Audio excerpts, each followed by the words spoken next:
Perjalanan spiritualku dalam mengenal Islam menemui babak baru ketika memulai studi di Yogyakarta. Bertemu dengan senior satu kamar di asrama mahasiswa Sumatera Barat yang memiliki penampilan aneh, berjenggot tebal dan celana di atas mata kaki. Namanya anak kampung yang baru sekali merantau. Aku hanya bisa banyak mendengar apa yang seniorku itu sampaikan. Tiap malam aku dibombardir dengan istilah-istilah baru yang belum ku ketahui sebelumnya, tapi memiliki indikasi negatif dalam agama. Berjalannya waktu dan semakin intensnya pembicaraan kami, akhirnya aku mengenal sebuah aliran baru yang bernama Salafi. Sebuah ajaran yang diklaim sebagai ajaran yang paling benar dan paling teguh memegang Al-Quran dan As-Sunnah, sementara gerakan atau ajaran lain dianggap bid'ah dan tidak sesuai dengan ajaran Islam yang sebenarnya. Meski tanpa didampingi oleh sang senior, aku melakukan pencarian lebih lanjut tentang Salafi lewat pamflet-pamflet pengajian yang disebar di kampus. Aku pun mulai mengunjungi masjid-masjid tempat berlangsungnya kajian yang bertitel mengikuti sunnah Nabi ini. Aku terpukau dengan kapabilitas ustadz-ustadznya yang hafal ayat-ayat Al-Quran dan hadis. Banyak hadis-hadis baru yang kudengar. Tampilan tawaduk para pendengar yang terdiri dari bapak-bapak dan pemuda-pemuda berjenggot berjubah serta wanita-wanita bercadar membuat kepincut untuk terus mengikuti pengajian-pengajian Salafi. Karena sejak SMA aku sudah memilih memelihara jenggot sebagai sunnah Nabi, sampai-sampai aku berdebat keras dengan seorang guru berjilbab yang menyuruhku untuk memotong jenggot. Aku berpikir, inilah tempat aku menemukan teman-teman yang melaksanakan hadis yang dulu pernah aku temui, bahwa memelihara jenggot merupakan bagian dari sunnah Nabi. Meskipun masih menjadi orang aneh dengan penampilan modern, celana panjang dan kemeja, keinginanku untuk belajar mengalahkan rasa risih. Seringkali para jamaah lain menatap diriku agak lama, mungkin karena dirasa sebagai orang baru. Gaya penampilanku yang tak lazim dapat mereka maklumi. Minggu-minggu berlalu, aku semakin asik dengan pengajian demi pengajian. Di asrama, sang senior satu kamar semakin intas menceritakan kejelekan-kejelekan ajaran di luar Salafi. Aku tak ingat lagi sejak kapan memotong celana hingga di atas mata kaki. Semua celana panjangku kukirim ke tukang jahit untuk dirapikan agar sama seperti celana-celana yang dipakai oleh anggota pengajian lainnya. Jenggotku mulai memanjang dan celanaku tidak lagi celana lipatan. Mulailah beberapa peserta pengajian mendekatiku dan mengajakku mengobrol. Aku mulai merasa diterima sebagai bagian dari mereka. Aku merasa enjoy karena mulai mendapatkan teman-teman baru. Lambat laun, hubunganku semakin intens dan mengenal lebih banyak lagi teman-teman Salafi.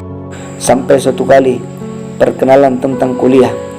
Aku bilang kuliah di filsafat UGM. Sontak saja raut teman bicaraku berubah. Awalnya aku tak mengerti kenapa setiap memperkenalkan diri sebagai mahasiswa filsafat, mereka mencoba mengalihkan pembicaraan.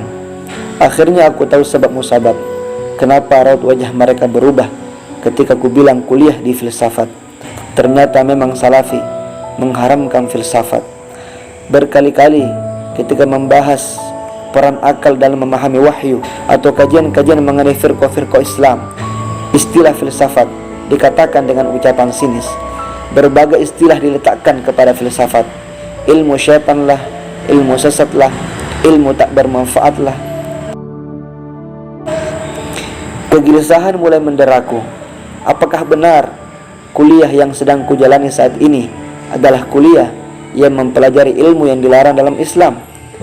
Suatu ketika, kuberanikan diri bertanya empat mata kepada beberapa ustadz. Jawaban dari ustadz yang kudatangi sama saja, mempelajari filsafat itu haram. Pertahananku jebol. Aku benar-benar bingung. Semester 3 aku mulai malas-malasan pergi ke kampus.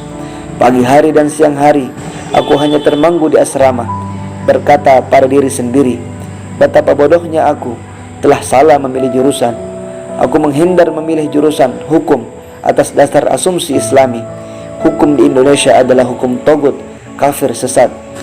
Dan pilihan jurusan filsafat kusandarkan kepada sebuah artikel dalam terjemahan Al-Quran yang dikeluarkan oleh Departemen Agama. Tapi di Yogyakarta, aku menemukan hal sebaliknya, filsafat haram dalam Islam. Akibat jarang mengikuti perkuliahan, IP ku anjlok. Padahal semester 1 dan 2 aku berhasil meraih IP di atas 3. Sementara aktivitas pengajianku di Salafi semakin intens. Berbagai kajian yang diikuti telah melewati batas kota Jogja. Suatu ketika aku berpikir tak mungkin lagi melanjutkan kuliah di filsafat. Kuberanikan diri bicara lewat telepon dengan ayah untuk berhenti kuliah. Aku ingin masuk pondok pesantren, mempelajari ilmu agama yang lebih mulia dari ilmu-ilmu lain. Kusampaikan kepada ayah dalil-dalil keharuman filsafat sebagaimana yang kudapatkan dari ustadz-ustadz Salafi. Ayah marah besar kepadaku. Aku cuek karena yakin apa yang kusampaikan benar menurut agama. Aku bersetegan dengan ayah.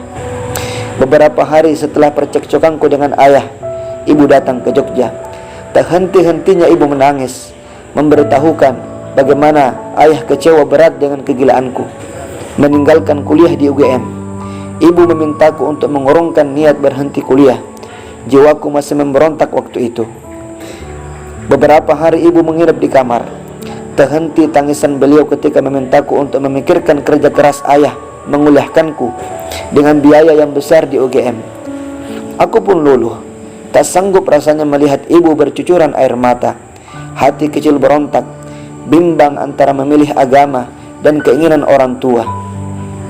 Terlintas ucapan ustadz-ustadz Salafi bahwa hormat kepada manusia tidak perlu bila melanggar perintah Tuhan, hatta itu orang tua sendiri. Di sisi lain, sanubariku berkata, bukankah agama melarang seorang anak durhaka kepada orang tuanya? Aku menghadapi dilema ini sendirian. Seniorku satu kamar yang mengenalkanku dengan Salafi diam masa bodoh, sibuk dengan kerja dan kuliahnya yang memang begitu padat. Menjelang kepulangan ibu kembali ke kampung, karena sudah tak bisa berlama-lama di Jogja demi kerja dan mengurusi adik-adikku yang masih kecil-kecil, beliau kembali memintaku untuk mengurungkan niat berhenti kuliah. Aku tak bisa melawan ibu dan melepas kepergian beliau dengan tangisan. Kukuatkan tekad dan bilang sama ibu bahwa aku mengurungkan niat berhenti kuliah. Aku akan kembali masuk kuliah dan mengejar ketertinggalanku selama ini, berusaha keras meraih IP seperti 2 semester awal dulu. Dalam hati aku menguatkan tekad, persetan dengan kata-kata ustadz kalau akhirnya aku membuat ibu menangis dan ayah menjadi kecewa. Terserah dibilang membuang umur untuk mempelajari ilmu yang haram, terserah dibilang sebagai pengkhianat agama, persetan dengan semua dalil dan argumen-argumen yang mereka sampaikan.